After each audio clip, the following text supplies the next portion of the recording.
Hi. The phone is the... Shut. What? Stop.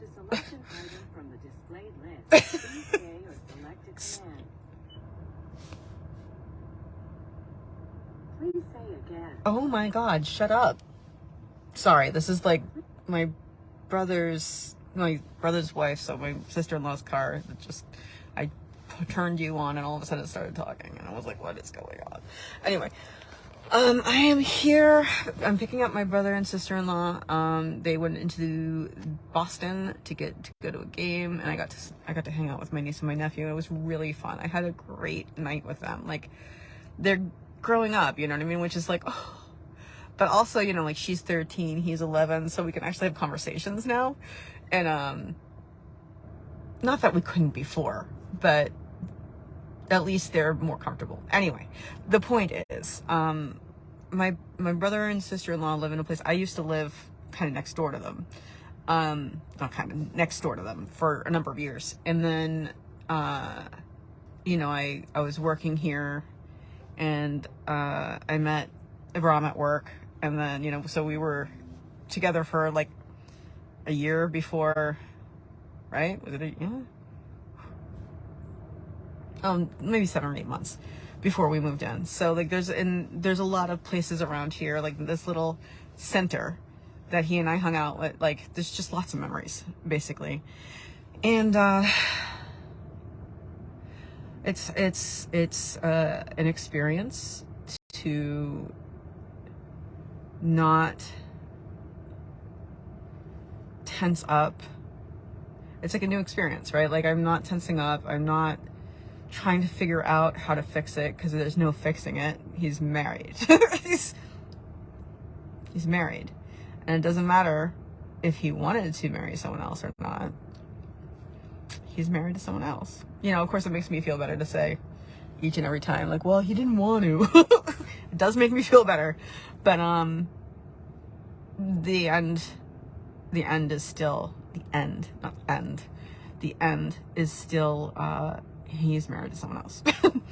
And, you know, it's hard when you're driving around a place where you have a lot of memories with someone you love who you're no longer with. It's like more heartbreak. You know, just like, oh, I thought I was over this. Not that I thought I was over it, but like, I think I had a dream about him last night. I felt a very strong connection to him. Yeah, I think I had a dream about him last night. So he's been like on my heart a lot. And, you know, it's just, so anyway, with these memories, it's making me sad, like very sad. And I'm no longer angry about it. I was never really angry at him. I was more angry at the situation and his mother.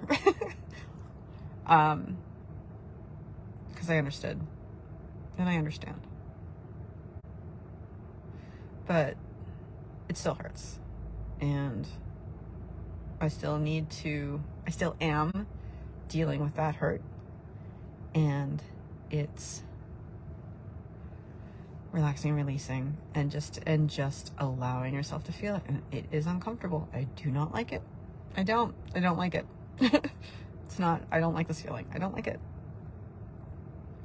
But that's okay. So, you know what? And that's another feeling. It's okay that I don't like that I feel this way. It's okay.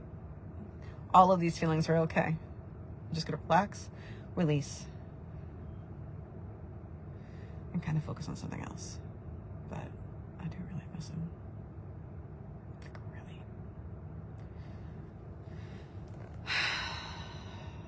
Yeah. But right now, I am focused on loving myself. Focused on marrying myself next year. I got paid just before Christmas, which is great. So I can, you know, I mean, obviously, if I order anything, it's not gonna get here in time for my niece and my nephew, but I can shop the after Christmas sales. That's really good. That's what we need to do. Yeah, so, and it's funny because the model I'm taking, what I'm taking as far as like loving myself. I was talking to Robin about this earlier on Untethered Talk. My model for that is how he loved me. You know, how he was just 100% there for me all the time. Always showing me, doing everything he could to show me how much he loved me. Everything he could to show me how much he loved me so that I would feel loved, because we weren't saying it. But I mean, the whole relationship was incredible and special and amazing. And part of it was because we knew it had an expiration date, and all we did was try and enjoy each other's company. And he wouldn't say I love you, and I very rarely said it because he was afraid it would make it harder in the end. And he was right, it would have. But because he wasn't saying it, every single day, in every moment we were together, he was trying to show me how much he loved me. And same thing back to him, you know what I mean? Like, it's just, we just enjoyed each other's company so much. We had so much fun together. And he always knew how to make me feel better. I don't even know, it was like magic. I don't know what he did. He just always could make me feel better, no matter what. He was always really happy to see me, and every time I passed by him, he could not let me go without giving me a hug. We had such a good time together. So what I'm taking from that is to always be glad that I'm here with myself, to always show myself how much I love myself, even if I don't feel loved or I don't feel lovable, right? To go out of my way, especially then, to show myself that I love myself. I was talking to Robin, she's like, I was talking about having, you know, in some couples therapy stuff, they'll say, like, write down what your partner could do to make you feel loved, and, you know, put it in a box, and, you know, like, pick one out and do that for them that week. And I think I might I might start a box like that for myself. Like, this is what will make me feel loved. And then, like, every week, pull one out. I have 2 hours to do it for myself. And that'll be it. I think that's gonna really be quite special. This energy stuff, guys, that's a different story, but it's really weird. It's like, there's lots of energy stuff happening. But I think that when it's not going to ever be over. It's not like I'm going to be on the other side of it, but when I get past this part of it, it's going to be amazing. I mean, it is amazing now, but it's just going to be like, I'm going to feel a lot better. Anyway, the point is, I miss him. I'm in the spaces that remind me of him, because this is where we courted, where he courted me. You know, when we never meant to fall in love. It was a friendship. It was just a friendship that we just really enjoyed each other's company. And it grew from that. It was never intended, but it was great. And I think I'm going to use that. I'm sad. Take a deep breath, relax, release, allow myself to be sad, and be still in mourning. I mean, it's been a while, right? It's been a year. A little over a year since the last time we spoke. He got married this summer.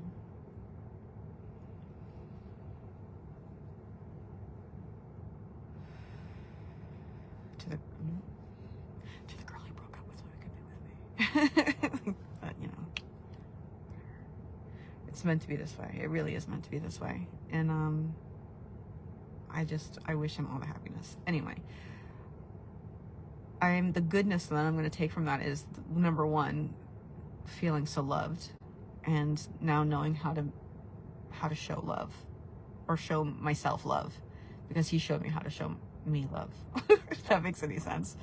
And I'm going to have to figure out how he cheered me up every single time. I got to figure that out so I can do it for myself.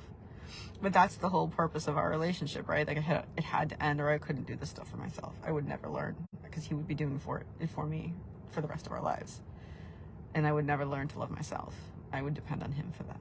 So, I mean, maybe I would have, but I needed to be alone. And I needed this part of my life to be alone, which is fine. But I'm gonna take that. I'm gonna remember how to love myself. I'm gonna remember to take care of myself and think that I'm awesome, because I am. Yeah, I mean, I will. Like, am I lonely? Yes, but I have a lot to do, and I wouldn't want anything right now anyway, even though my feelings are like I'm lonely. And it would be nice to have that kind of relationship again. But I mean, anyway, the point is, I'm going to love myself, and this weekend I'm going to go ring shopping for myself, and then we're going to get dresses, and I'm going to make sure that not only that I take care of myself, but that, you know, like, I want to lose weight for the wedding, and I'm going to make sure I do that, because that's taking care of myself. Like, this is what I want. I'm telling myself, this is what I want. If you love me, this is what you're going to do. Okay, self. I will show you that I love you by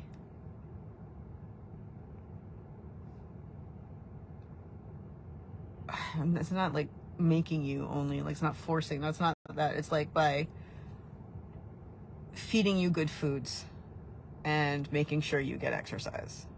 Those are all good things, right? So there's that.